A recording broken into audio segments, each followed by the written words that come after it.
know where the key is. Then let's go.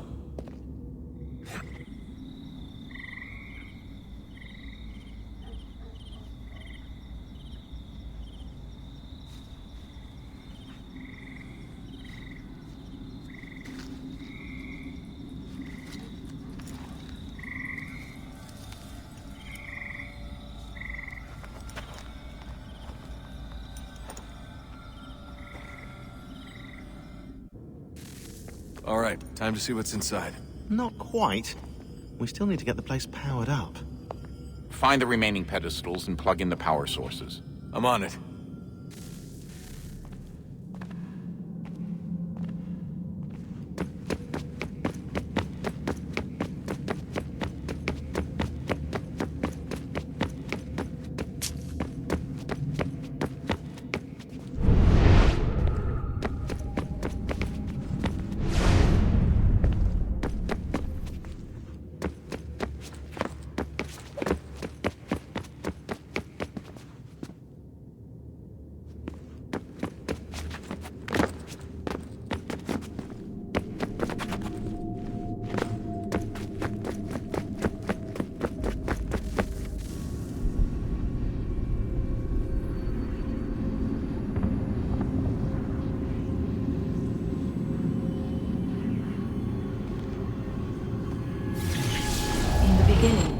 When we thought we could be saved, we sought to face the sun's wrath and contain it.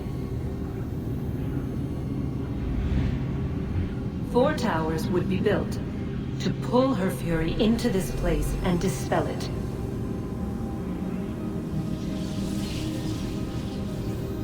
But even with all we knew, with all we had, it would take too long. 1,000 years we could labor and still the work would not be done.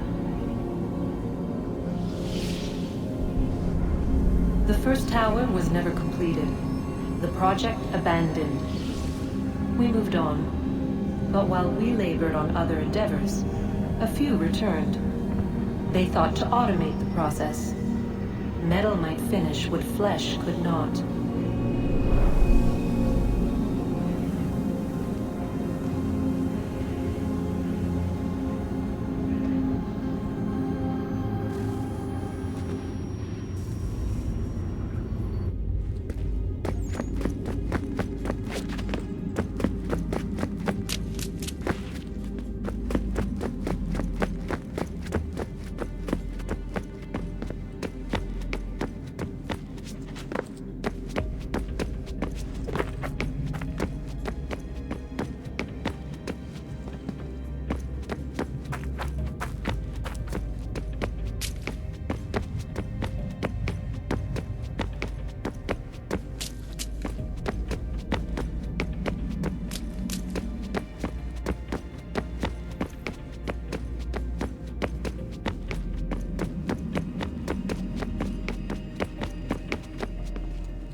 Hey, Desmond, didn't Subject 16's... His name was Clay. Sorry, didn't Clay say Washington was a Templar? No. He indicated that Washington came into contact with an Apple of Eden, but beyond that, it's all speculation. Furthermore, judging from the portrait referenced by Clay, the event occurred much later in Washington's life. Perhaps Connor wasn't even involved. It's very hard to know for sure. We'll just have to wait and see what, if anything, happens. So what was it like being back at Abstergo? I didn't expect to get out of there alive. It's a good thing Cross broke down the way he did. If he wasn't losing his mind, I'd probably be dead. I guess he never really recovered. What do you mean? When he first came to us, he was exhibiting symptoms of the bleeding effect. It was real bad. He'd just go in and out at a moment's notice. No animus required. Got a little violent, too, sometimes. It took a while and a bunch of therapy, but we thought we had it under control. Once he went back over to Abstergo, though, who knows what they did to him. I still worry about that happening to me. He was raised in an animus, Desmond. There's overexposure, and then there's Daniel. Poor guy. That could never happen to you. We won't let it. Hey, when this is all over, we should take a trip somewhere. Celebratory vacation. Yeah, that sounds nice. Oh, listen to you. Italy, Brazil, and the United States, all in the span of a few weeks. And you're complaining about not getting out enough?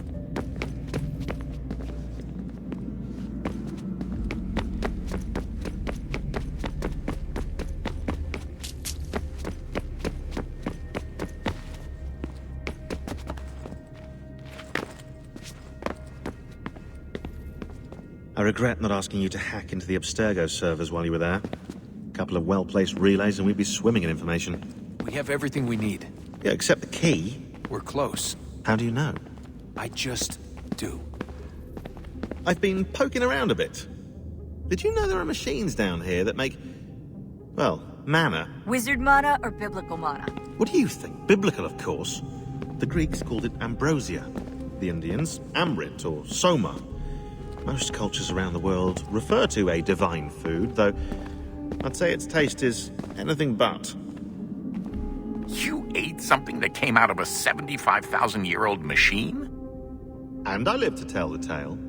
So? What did it taste like? Cardboard. Tasted of cardboard. Hardly the stuff of legends, though I wonder if the first civilization didn't taste differently than we do. Maybe the flavorizer broke. Flavorizer. You've certainly got away with words, Rebecca.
Below.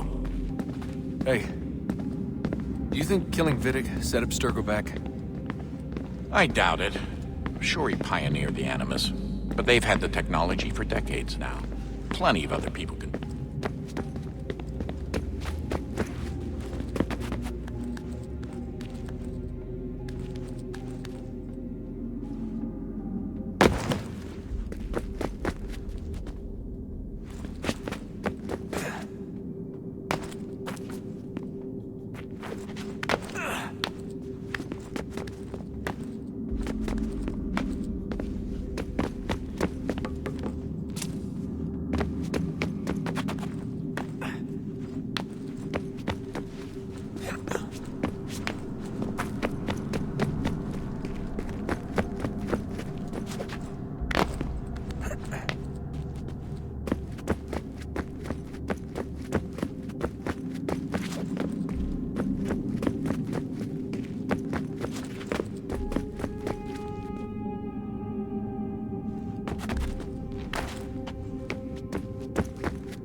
Things are getting worse outside. What do you mean? Every day for the past 2 weeks, the sun has been throwing off larger and larger flares. Older satellites are starting to malfunction. I hear rumblings of recalling the crew on the International Space Station. There's already work being done as well to shield power stations and transformers on the ground. Not that any of it matters. This goes far beyond some brownouts. We all saw what's actually coming. Do you know how it works? Look, I'm no physicist, but it's something to do with the Earth's geomagnetic field.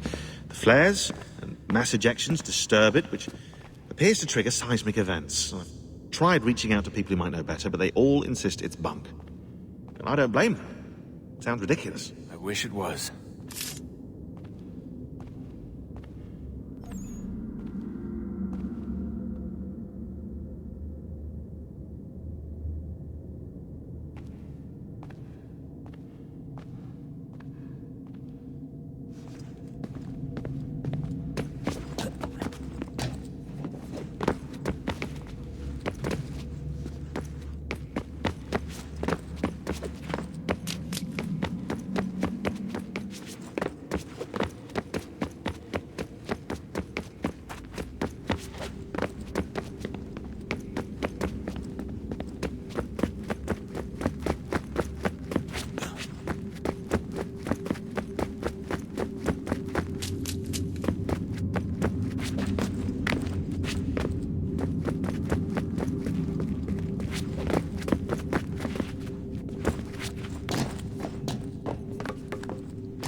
If we could not meet the sun's cruel embrace, perhaps we might rebuke it.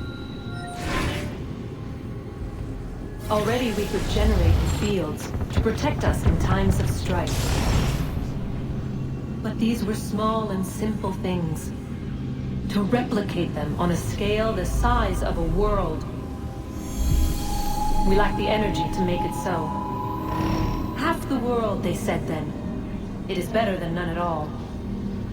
We tried. Again, we failed. A quarter, they asked. Even this we could not do. A sixth, an eighth, a tenth, they cried. The answer was still the same. Perhaps in time a city might be spared. But it was time we did not have. So we moved on.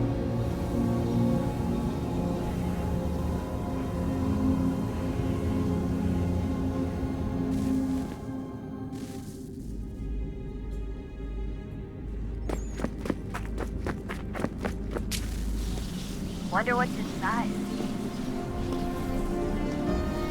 Only one way to find out.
Hello.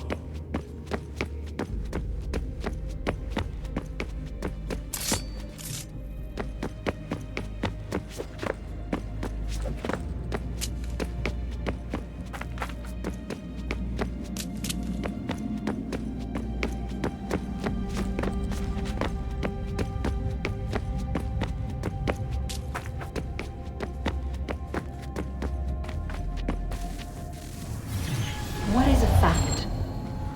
Is it fixed? Immutable?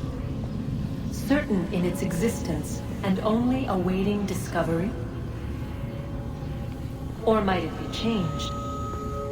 Here we learned the answer, and thought that it might save us. They were used to command, to control, to own. But we soon discovered another use. When enough sat in thrall and were told to believe, their thoughts took on form. What was imagined became real. If 100 minds could wish away a wall or create a tree, what might 1,000 do? 10,000? More? Might we change the consensus and will the thread away? We resolved to send one into the sky where it might illuminate us all. Once placed, a sentence would be uttered. Make us safe. In this way, we would change the consensus. We would save the world. But it never came to be. We sent a dozen of them skyward, but there was no way to maintain control, to direct the beam, to enthrall the world, to speak the words. Though this was strange and dangerous, what we tried next was worse.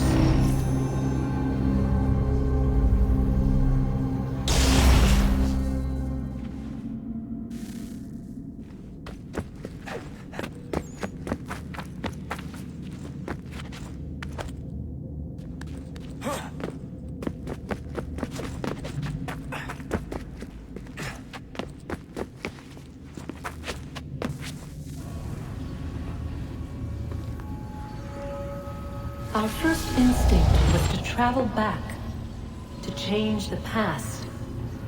But we could not find a way. But forward. We could look forward. And so here we sought to see beyond ourselves, and know what was to come. First we wanted to learn if our work would succeed. But the answer was always the same. So we moved on to other things. But she remained. The one you call Minerva. In time, she too stopped looking, and instead began to speak. She called out across time, in the hopes that you might be saved. She hid messages where none might find them, save for you and those within this place. Fascinating. Tired of it. The cryptic warnings, the threats. Just tell us what you want! But they are. We saw the Nephilim there. We seemed like grasshoppers in our own eyes, and we looked the same to them. Imagine trying to explain all this to a 2-year-old, to a grasshopper. When they said the will of the gods was unknowable, they meant it. Literally. I killed her, you know. I killed Lucy. It was the apple, son. It was Juno. I saw what she was. What would happen if I let her live? I could have stopped myself. I mean, there was a force there. But I didn't have to. I chose to.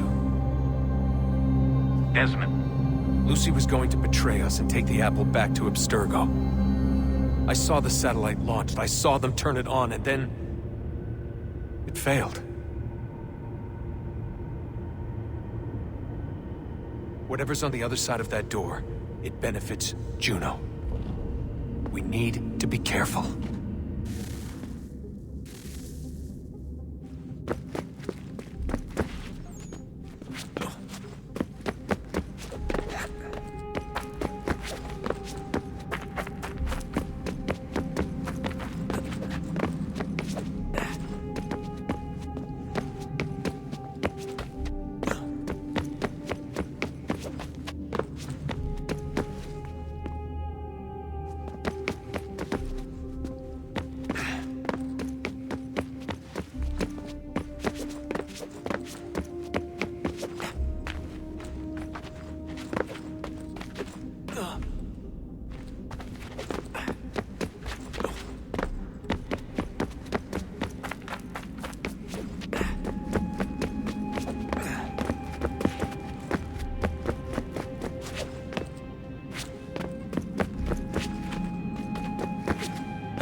I'm telling you, there's something down here. Don't be daft. I don't know, maybe they were sleeping or something and we woke them. Some kind of cryogenics? Or hibernation? I mean, how do we know what the hell they were doing down here? They were working on a bunch of different solutions, but nothing worked. Just went from one to the next, and then... I don't know. They must have left at some point. After the end. I wonder what the world would be like if they'd succeeded. I'm more concerned about what it'll be like if we don't. Salvation. They found a way. Too late for them, but not for you. Sealed to protect it. Though now it bars your way. Find the key. The past will tell.